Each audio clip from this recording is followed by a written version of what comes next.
Lecture du chapitre 1. Il serait impossible de nier que l'histoire tout entière de la papauté s'est toujours placée sous le signe de l'égoïsme absolu et de l'exaltation de soi.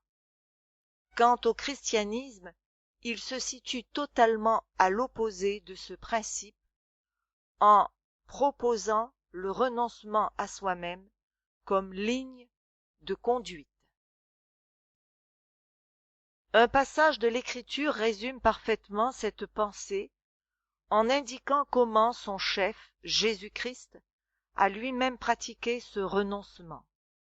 Philippiens 2, versets 5 à 8. Ouvrez les guillemets.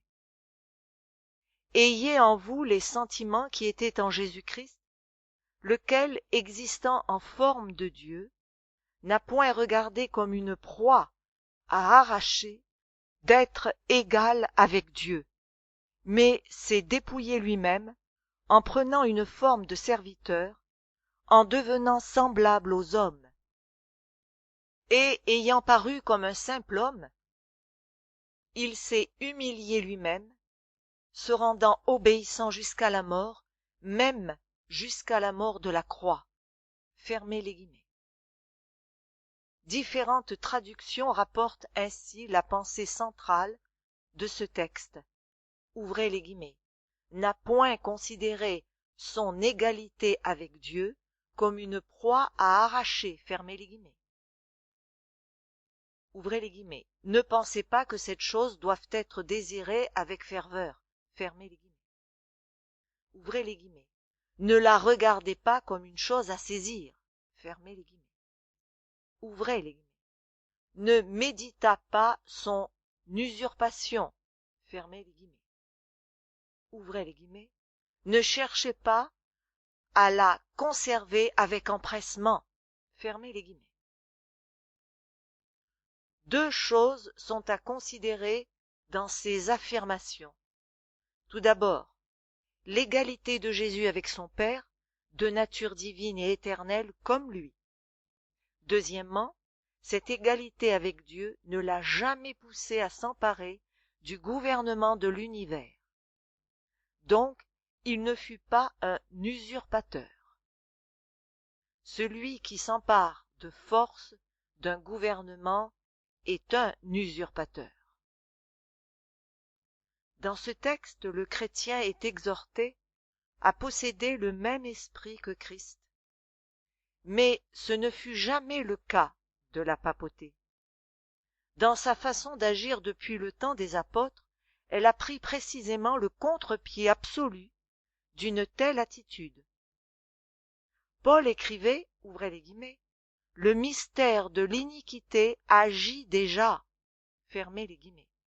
1 Thessaloniciens, chapitre 2, verset 7. Aucune manœuvre, si rusée soit-elle, ne fut laissée de côté pour atteindre le but, s'attribuer l'égalité avec Dieu.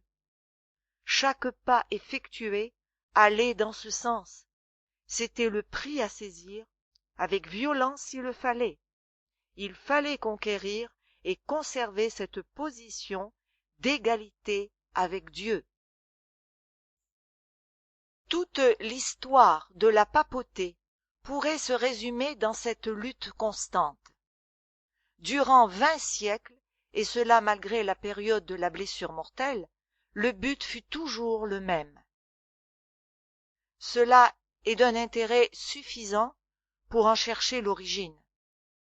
La clé de ce problème se trouve dans le texte de Philippiens que nous avons cité.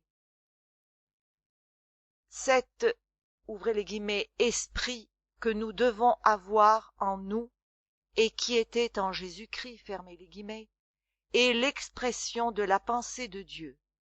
Jésus-Christ est la révélation du dessein éternel de Dieu, Éphésiens 3:11. Il est le reflet de sa gloire et l'image de sa personne, Hébreux 1:3. Ouvrez les guillemets. Toutes choses ont été créées en lui, les choses qui sont dans les cieux et sur la terre, les visibles et les invisibles, les trônes, les dominations, les autorités. Tout a été créé pour lui et par lui. Fermez les guillemets. Colossiens 1, 16. Ouvrez les guillemets. Ces activités remontent aux temps anciens, au jour de l'éternité. Fermez les guillemets. Michée 5, verset 2. Bien d'autres textes encore attestent la supériorité de celui qui s'est humilié en se faisant homme. Aucune prétention n'aurait été déplacée de sa part, mais ce ne fut pas l'objet prioritaire de son intérêt.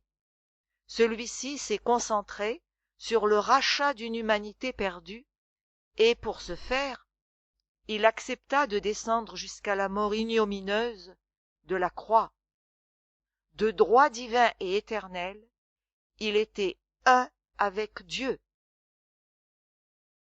Il estima cependant que la manifestation et la préservation de son droit ne devaient pas être conservées avec empressement. Il n'avait pas à défendre devant quiconque des prérogatives qui lui appartenaient depuis l'éternité. Il y avait cependant quelqu'un d'autre qui convoitait le droit qui lui appartenait par nature. Cette personne voulait usurper l'égalité avec Dieu et se trouvait par cela même rival de Jésus-Christ. Il faut que nous découvrions qui veut s'emparer de ce droit, et nous comprendrons alors le drame décrit dans les Écritures et le secret de la papauté. Nous pouvons le trouver car il est entièrement décrit ainsi que sa tentative d'usurpation. Ouvrez les guillemets. Astre brillant, fils de l'aurore, chérubin protecteur, aux ailes déployées, plein de sagesse, parfait en beauté, intègre dans toutes tes voies depuis le jour où tu fus créé jusqu'à celui où l'iniquité fut trouvée chez toi. Par la multitude de tes iniquités et l'injustice de ton commerce, tu as profané tes sanctuaires. Je fais sortir du milieu de toi un feu qui te dévore. Je te réduis en cendres sur la terre, aux yeux de tous ceux qui te regardent. Tu es réduit au néant et tu ne seras plus à jamais. Fermez les guillemets. Ésaïe 14 et Ézéchiel 28. Il est important de savoir ce que sont les chérubins et quel est leur rôle. Dans le sanctuaire dressé dans le désert, il y avait deux lieux, le lieu saint et le lieu très saint. Sur le rideau intérieur, formant le haut de ces pièces, se trouvaient également tissés des chérubins. Le voile qui séparait le lieu saint du lieu très saint était également orné de chérubins. Dans le lieu très saint se trouvait l'arche de l'alliance recouverte d'or, à l'intérieur de laquelle reposaient les tables de la loi, les 10 commandements. Et au-dessus se trouvaient les chérubins de chaque côté du couvercle, le propitiatoire, couvrant celui-ci de leur ombre. C'était le siège de la miséricorde. Ces deux chérubins se faisaient face et regardaient vers le propitiatoire et la loi. C'était entre les deux chérubins que se manifestait la sainte Shekinah, nuée de la gloire de Dieu, qui illuminait jusqu'au-delà du sanctuaire. Voir Exode 25, versets 10, 11, 16 à 22. Lorsque le temple de Jérusalem fut construit pour remplacer le tabernacle, tous les murs intérieurs et les faces intérieures des portes furent ornés d'images de chérubins, de palmiers et de fleurs ouvertes. Puis toutes les sculptures et la face interne du sanctuaire furent recouvertes d'or et garnies de pierres précieuses. De plus, 2 chérubins furent sculptés d'une hauteur de 10 coudées chacun et dont les ailes mesuraient 10 coudées. L'arche du témoignage, qui avait été dans le tabernacle, fut amenée dans le temple et déposée dans le lieu très saint. Et les 2 chérubins, qui surplombaient le couvercle, furent également placés dans le lieu très saint, sur le propitiatoire, leurs ailes extérieures rejoignant les murs du lieu très saint, tandis que les ailes intérieures leur couvraient le corps. 1 Roi 6, versets 21 à 35, 2 Chroniques 3, versets 3 à 14, 2 Chroniques 5, versets 1 à 10. Le tabernacle et le temple ainsi aménagés n'étaient que l'ombre des choses célestes. Par l'intermédiaire de David, Salomon reçut des directives pour le guider dans la construction et l'aménagement du temple. Les chapitres 1 et 10 d'Ézéchiel rapportent les visions montrant aux prophètes la gloire du trône céleste et de celui qui y est assis. Il décrit en particulier 4 chérubins ayant chacun 4 visages et 4 ailes. 2 des ailes de chacun étaient déployées au-dessus du trône. Sur le côté des chérubins, reliés avec eux, se trouvaient 4 roues vivantes, d'une hauteur effrayante, remplies d'yeux tout autour, et au-dessus du firmament qui les surplombait était l'image d'un trône ayant l'apparence de la pierre de saphir.